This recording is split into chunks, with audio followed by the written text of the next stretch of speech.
자, 대표님 안녕하십니까? 예. 오늘 여기 바다 경치를 배경으로 해가지고, 요 또 우리 시청자분들이 궁금해하시는 게 많아가지고요. 대표님한테 좀 여쭤볼게요. 자, 먼저 아파트 인테리어에 대해서 좀 궁금해하시는 부분을 좀 가지고 왔는데, 보통 이제 신혼집이나 이렇게 시작할 때 24평 정도에서 시작하는 분들도 많으시잖아요. 24평 구축 아파트 이제 전체 인테리어에서 들어가려고 하는데, 물론 뭐 시공 방식이나 자재를 뭘로 쓰느냐에 따라 천차만별이겠지만 대략적인 인테리어 비용이 한 어느 정도 생각하면 될까요? 인사평 샤시까지 포함시키면 4천 초반발이죠. 4,500만 정도 보면 될까요? 초반 정도 샤시 포함시키면. 샤시까지 샤시도 해가지고. 샤시가 뭐냐에 따라 틀린데, 네네네. 네. 뭐, 되게 뭐, 남선이나 뭐, 쌍서, 하여튼 또 해봐야 그래도 한 20, 30% 차이가 나긴 하는데, 네네. 사실은 너무 쌍소리 안 하는 게 나는 좀, 어, 사실 이왕할 때 좀 좋은 거라는 게 같아. 뭐, 대표님, KCC 정도. KCC 발코니 전용창 26mm 로이 유리. 그 정도는 해줘야 돼요, 부창. 여기가 KCC인 것 같아요. 네, 26mm 로이. 발코니 전용창. 그러니까 외부는 무조건 전용창이 들어가야 돼. 소림 두께도 틀리고 강도도 틀리고 하기 때문에 네네. 바람 많이 부는 쪽에는 터지거든 유리가. 그래서 사실 좋은 것은 대표님은 주로 KCC를 쓰시고 추천하시네요. 그 정도가 가성비 최고니까. 네네네. 여기가 24평 정도 되지 않습니까? 여기 23평은 23평이요. 네. 여기가 그러면 한 4천만 원. 4,500. 이렇게 깔끔하게 하고 4,500. 에어컨 포함해가지고요. 4,500. 여기 엄청 저렴하게, 4,500 조금 더 들었네. 네. 여기 엄청 저렴하게 잘 해주셨네요. 그렇죠. 대표님 몸을 갈아 넣으신 거 아닙니까? 에어컨 넣고, 샤시 다 바꾸고, 실링팬 넣고, 바닥에 600각짜리 이렇게 마루로 하고, 확장 다 했고. 네, 확장 다 했고, 이래갖고 4,500이면, 야, 이거 완전 가성비인데요? 그렇죠. 알겠습니다. 다음에 우리 시청자분들 연락 오시면 이렇게 좀 잘 해주실 거지요? 뭐 항상 뭐 늘 하던 대로 하니까. 알겠습니다. 또 두 번째 하나 또 여쭤볼 게 있는데요. 전체 인테리어를, 이분은 이제 신혼부부신데, 네. 인테리어를 전체 새로 하시기에는 좀 돈이 없으시대요. 네. 그래서 이제 24평 정도인데 이제 필름으로 네. 웬만한데 이렇게 좀 깔끔하게 하고 싶어 하시나 봐요. 네. 근데 필름 시공으로 하면 비용이 어느 정도 될지. 저는 필름 시공을 해서 인테리어를 한다는 건 그거는 기본적으로 지금 있는 상태가 좋을 때 이야기고 네네. 뭐 지금 기본 가구니 뭐니 문슬이 다 빠졌는데 필름 백날 발라봐야 답도 없는 거고 네네. 바르지도 못하고 네네. 그럼 기본적으로 깨끗한 집일 때는 필름 뭐 어느 정도까지는 가능해요. 필름으로 가능한데 네. 집 상태가 안 좋아지면 필름으로는 안 돼요. 할 수 있는 방법이 없어요. 필름은 말 그대로 바탕이 좋아야 가는 건데, 네네. 문짝이 흙이 많고, 문틀, 문짝 상세, 가구 상세에 따라서 틀린데, 네네. 또 필름, 비용 들여서 필름을 발랐을 때 효과가 안 나오는데 그걸 할 이유가 없거든. 그거는 집 상태에 따라 틀린 거니까, 그거는 네네. 상세 안 보고는 된다, 안 된다 말은 못해요. 이거는 집 상세. 하다가 실컷해도 문짝이나 몸통이 괜찮을 때 이야기고. 네네. 예, 그게 상태가 안 좋으면 무조건 필름이 다 된다는 생각은 버려야 돼요. 필름으로서 인테리어 다 할 수 있다. 그런 건 생각은 버려야 돼. 이 바탕이 안 좋으면 굳이 그 필름을 할 해봤자 이유가 의미가 없다. 의미가 없지. 네. 말 그대로 이 바르는 면이 깔끔하고 이뻐야 되는데 이게 밑작업을 하는 것도 한계가 있는데 어느 선에서인데 그게 안 되면 방법이 없어요. 네. 자, 대표님 이제 좀 세 번째 또 여쭤볼 게 있는데요. 어떤 이제 시청자분이 큰 돈을 들여가지고 이제 아파트 인테리어 전체 공사를 하셨대요. 네. 근데 지금 1년 반 정도 지났는데 음. 욕실에서 누수가 발생했대요. 그래서 밑에 층에도 좀 벽지가 좁고 이랬는데 이게 욕실 바닥 방수축 문제인 것 같고 바닥 공사를 다시 해야 되는 것 같은데. 사실 그러니까 두 가지인데 네네. 이게 물이 새는 게 네. 24시간 계속 새느냐 네. 아니면 물을 쓸 때만 새느냐에 따라 차이가 있는데 네네. 24시간 계속 쓰는 경우는 24시간이 물이 계속 새는 경우는 상수도고 네. 그다음에 물을 사용할 때만 쓰는 건 하수도인데 네네. 하수도인 경우는 물 양이 작을 거고 네. 상수도일 경우는 물이 엄청나게 나오기 때문에 거의 물바다가 돼요. 네. 예, 아래층 타고 이제 그 실 타고 막 쫙 커지거든. 네네네. 근데 그게 처음에는 욕실 바닥이든 요 거실 바닥이든 밑에 시다지라는 이렇게 층이 있기 때문에 층에 물이 새면 그 아이가 빨아먹거든. 네. 빨아먹다가 이제 어느 정도 양이 넘어가면 배내는데 네. 이건 기본적으로 바닥 방수 문제지. 아, 상수도도 상하수도 확인을 다 해야 돼요. 이걸 보려면 밑에 집 욕실 천장에 가서 보면 되지. 그럼 상수도라는 거는 그 수도로 물이 나오는 거고, 하수도라는 거는 하수도는 그러니까 상수도는 집안에서는 수도기 때문에 24시간 압이 잡혀있기 때문에 물 양이 엄청날 거고. 물 틀면 나오는 그걸 그게 상수도고. 아, 네. 하수도는 바닥에 물 쓰면 빠져나가는 그게 하수도고. 밖으로 나가는 걸 하수도고. 하수도. 그러니까 소비자분들은 그런 거 하나하나 단어를 잘 근데 모르시니까. 그걸 바닥을 물이 샌다는 건 바닥 방수를 안 하고 했다는 거고. 근데 방수를 했는데 그런 일이 생기는 경우도 있습니까? 제대로 안 한 거지. 아, 야, 뭐 이게 어떤 상황인지는 내가 모르겠는데, 네. 그게 욕조를 걷어내고 밑에 방수를 제대로 안 했든지, 네네. 아니면 뭐, 응. 정확하게 방수가 제대로 안 된 거야, 말 그대로. 정확하게 방수를 잘했으면 이런 일이 있을 리가 있을 리가 없지. 있을 수가 없고. 알겠습니다. 바닥을 다 뜯어내고 방수를 새로 하는 수밖에 없겠네요. 자, 다음 또 네 번째 질문이 있는데요. 아파트 인테리어를 계획하면서 자재 선택이 되게 중요하다는 얘기를 들으셨대요. 그래서 이제 근데 대표님 보시기에 자재 선택이 왜 중요하고 그리고 인테리어 비용에 어느 정도 영향을 미치고 또 대표님이 추천하신 자재하고 비용 그 자재가 수백 가지인데 어떤 자재를 말하는 대표님이 주로 이제 시공할 때 하시는 자재랑 그 이유를 좀 말씀해 주시고 바닥 같은 것도 대표님은 이런 타일 같은 마루를 하시잖아요. 네, 그런 거를 쓰는 이유랑 그런 거 좀 말씀해 주세요. 뭐 바닥은 말 그대로 좀 퀄리티가 좋은 것들 아니면 저희 같은 경우는 국산을 쓰니까 뭐 동화자연마루, 구정마루 네. 이런 걸 바닥을 보면 그런 거 쓰는 거고 수정이 하려면 중국산 쓰면 되는데 그거는 저희는 안 써요. 그건 AS도 안 되고 문제 생기면 다 다쳐야 되기 때문에 그러니까 뭐 자재는 좋은 거란 거는 국산 AS 문제가 생길 때 책임 소재가 생기니까 뭐 그런 걸 써요. 대표님 그리고 바닥은 그렇고 그럼 벽도 여러 가지 자재가 있지 않습니까? 아니 뭐 타일 하는 경우도 있고 네, 뭐 네. 도배하는 경우도 있고 네. 칠하는 경우도 있고 많지. 그렇죠. 그 네. 대표님이 이제 추천하시는 자재랑 그 이유를 좀 말씀해 주실 수 있을까요? 도배하세요, 도배. 도배가 가장 가성비 제일 좋은 거고, 네네. 뭐, 칠은 비싸기도 하고, 밑작업이 들어가야 되고, 네. 하기 때문에 금액대도 너무 비싸고, 관리하기도 힘들고, 밑작은 목수가 다 밑작업 해갖고, 임디하고 스코 작업하고, 네. 밑에 전부 핸디로 다 면 잡아야 되기 때문에, 네. 그거는 비용이 많이 들어요.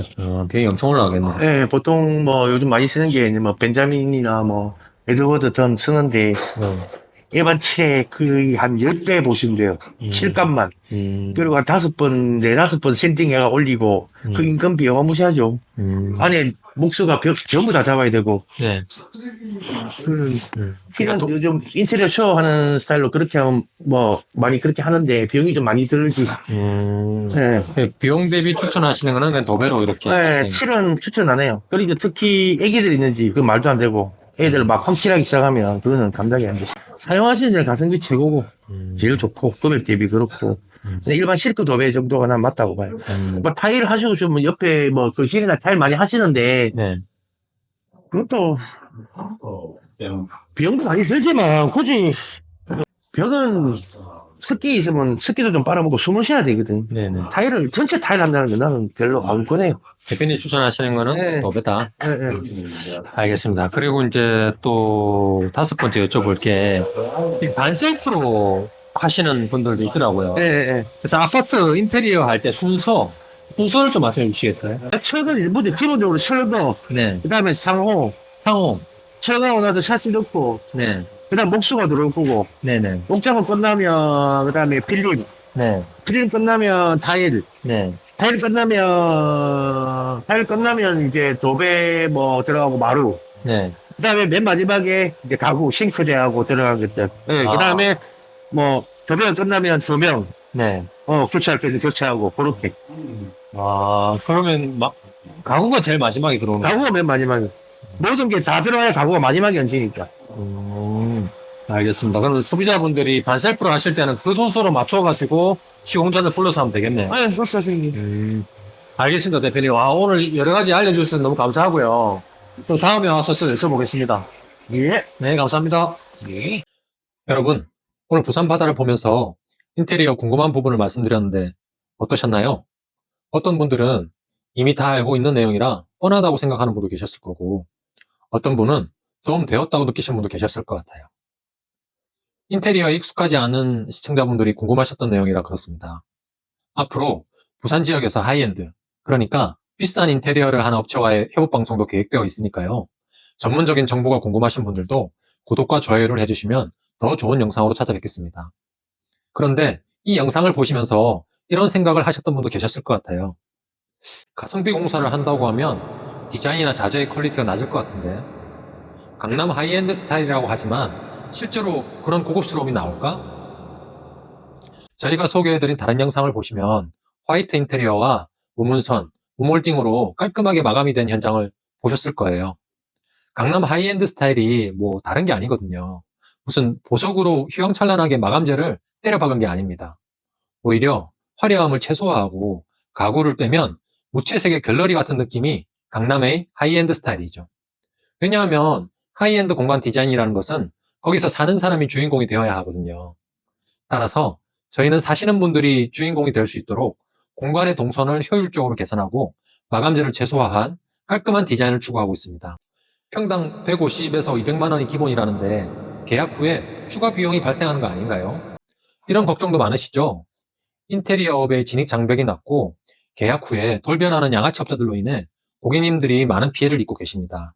저희는 이런 고객님들의 걱정을 덜어드리기 위해 미리 견적서를 투명하게 공개하고 추가 비용 항목은 계약 전에 명확하게 설명드리고 있죠. 또한 저희는 시공비보다 더 큰 가치를 만들어드리는 영업 방식으로 인해 현재 한 달에 소화할 수 있는 공사보다 견적 의뢰가 더 많은 상태입니다. 저희의 철학과 맞지 않는 고객님들과 억지로 계약하지는 않는답니다. 디자인은 예뻐 보이지만 실제로 공사가 끝났을 때 만족스러운 결과가 나올까요? 유튜브에서 본 이미지와 실제 완성품이 달라질 것 같아요. 이건 좀 부끄러운 이야기지만 저희 영상의 퀄리티가 그렇게 높은 편이 아니랍니다. 촬영도 휴대폰으로 하고 있고 편집도 그냥 자막만 넣은 게 거의 다죠. 이 말은 현장을 꾸며내거나 실제보다 더 이쁘게 할 능력이 없다는 말이 되죠. 실제로 마감 후 현장의 깔끔함과 편리함이 영상에 다 담기지 못해 안타깝습니다. 하지만 이렇게 꾸미지 않은 실제 마감 모습을 보여드려야 된다고 생각해요. 저희는 계약 전보다 마감 후에 칭찬받는 인테리어 회사가 되고 싶으니까요. 시공 후에 하자가 생기면 어떻게 해결할 건가요? 공사 후에도 유지보수 서비스가 제공되나요? 앞에서 말씀드린 내용들과도 연결되는 이야기인데요. 양아치 회사들의 만행을 듣고 보신 고객님들이 많이 하시는 걱정이죠. 인테리어는 현장마다 상황이 다르고 고객님들의 주관적인 취향이 공간에 녹아들어야 하는 상품인 만큼 하자 혹은 재시공이 필요한 경우가 생길 수 있습니다. 이런 경우가 한 번도 없다고 하면 거짓말이죠. 문제는 이런 상황을 해결하는 방식입니다. 계약 전과는 다르게 전화를 안 받고 피한다거나 말투가 퉁명스러워지고 불친절해지는 양아치 업자에게 걸릴까봐 걱정이 많으실 거예요. 저희는 마감 후 일주일 뒤에 저희가 먼저 전화를 드려서 불편한 부분이 없는지 여쭤봅니다. 고객님들이 전화하는 수고를 덜어드리고 저희 입장에서도 미리 연락드려서 불편한 부분을 해결해 드리는 것이 AS의 난이도를 줄이는 방법이기 때문이죠. 제가 앞선 영상에서 말씀드린 것처럼 사시는 지역에서 오랫동안 영업을 하고 있고 사무실과 공장, 창고가 있는 업체를 선택하시라고 말씀드린 이유이기도 합니다. 공사 가격이 싸다고 실체가 없는 업체와 덜컥 계약했다가 더 큰 손해를 보는 경우가 있거든요. 심각한 AS가 발생하거나 더 심한 경우 중간에 공사를 마무리하지 않고 도망가도 어디 찾아갈 수가 없으니까요. 유튜브로만 홍보하는데 실제로 믿을 수 있는 회사인지 모르겠어요. 시공 경력이나 실적이 어떤가요? 이렇게 걱정하시는 분들도 계시더라고요. 그런데 유튜브로 보여드리고 홍보하는 회사가 가장 믿을 만한 회사입니다. 인맥이나 글로 영업하는 곳들과 달리 실제 현장과 공사 진행 사항을 눈으로 보여드리니까요. 저희는 대기업에서 시공 소장으로 있다가 독립한 회사입니다. 대기업 수준의 서비스를 가성비 있는 비용으로 시공해드리고 있죠. 역설적으로 유튜브에서 실체를 보여주는 업체와 계약하시기 바랍니다. 최소한 양아치 회사는 아닐 가능성이 큽니다. 부산 업체라면 서울 강남 스타일을 제대로 이해할 수 있을까요? 이런 걱정하시는 분도 많으시더라고요. 실제로 인테리어업을 하는 사장님들 중에서는 곤조라고 하죠. 꼰대 마인드로 변화를 받아들이지 못하는 분들도 많으셨어요. 예전에는 부산과 서울의 디자인 차이가 많이 났습니다. 업자뿐만 아니라 고객님들도 일반적인 신축 아파트의 마감이 좋은 인테리어라고 생각하는 경우가 많았죠. 하지만 유튜브라는 플랫폼의 발달로 인해 지방 고객님들의 인테리어 안목 수준이 엄청나게 높아지셨습니다. 그에 발맞춰 인테리어 회사도 발전하지 않으면 살아남지 못하게 되었죠. 저희는 정기적으로 서울의 인테리어 회사와 모임을 가지고 교육도 들으러 가고 있답니다. 시공상에서 더 합리적인 가격으로 더 좋은 퀄리티의 마감을 해드리는 방법을 배우고 있습니다. 하이엔드 인테리어라고 해서 무슨 금으로 마감을 하는 게 아니거든요. 똑같은 자재로 더 심플하고 넓어 보이는 공간을 만들어 드리는 거죠. 이 영상을 보신 시청자분들은 내가 제일 잘한다고 말하는 꼰대 업자 말고 항상 발전하기 위해 배우는 업자를 찾으시길 바래요. 비슷한 가격대의 다른 업체와 비교했을 때 여기만의 차별화된 강점이 있나요? 다른 업체도 이런 가격대인데 왜 여기를 선택해야 하죠?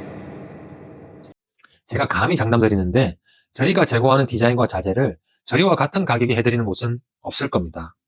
그런 곳을 찾으셨다면 저희한테 꼭 말씀해 주시면 감사하겠어요. 어떤 부분이 다르고 왜 저희와 같은 방식의 공사가 결과적으로 고객님께 더 이득이 되는지 상세하고 친절하게 말씀드리겠습니다. 오늘 아우트로 영상에서는 고객님들이 저희 회사에 대해 궁금하시는 부분을 설명드렸습니다. 꼭 저희 회사에 연락 안 주셔도 좋습니다. 이 영상 보시고 믿을 수 있고 합리적인 비용의 업체와 계약하셨으면 좋겠어요. 평생 몇 번 안 하는 인테리어 망친다면 정말 고생이니까요.